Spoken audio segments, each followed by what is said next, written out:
A man just spent one night with a strange woman, but when he got dressed, he discovered his phone was gone. Turns out, the woman was worried he might sneak off, so she locked his phone in a safe. She smiled at him and said she wouldn't give him the code unless he went another round with her. Worried his wife at home might get suspicious, he had no choice but to get it done quickly.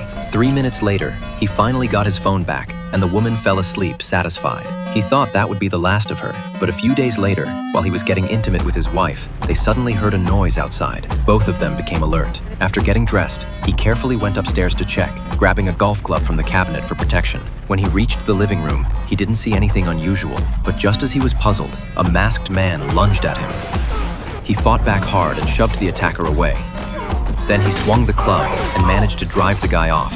Seeing things go south, the intruder fled, and concerned for his wife's safety, Jack didn't chase after him. Soon the police arrived, but what he didn't expect was that the officer assigned to the case was the same woman from that night. When their eyes met, they both stood there stunned. But then the woman took his wife aside privately. He immediately felt uneasy. When they got to the bedroom, the woman noticed the scattered clothes on the bed. She then felt the warmth still lingering in the blankets. Fortunately, she didn't expose their relationship. After asking about the case details, the female officer left. But not long after, the officer came to find him again. This time she had found a lead on the attacker. They drove to a beach, and she handed him a pair of binoculars. Through the lens, he saw his best friend. At first he didn't understand, but when he looked through the binoculars again, he was horrified to see his wife in his friend's arms. The officer then told him the truth. The attacker was hired by his wife. Their plan was to wait for him to die, then they would inherit his company shares. Hearing this, his heart felt like it was being torn apart, but he had no idea that all of this was an elaborate scheme orchestrated by the detective herself.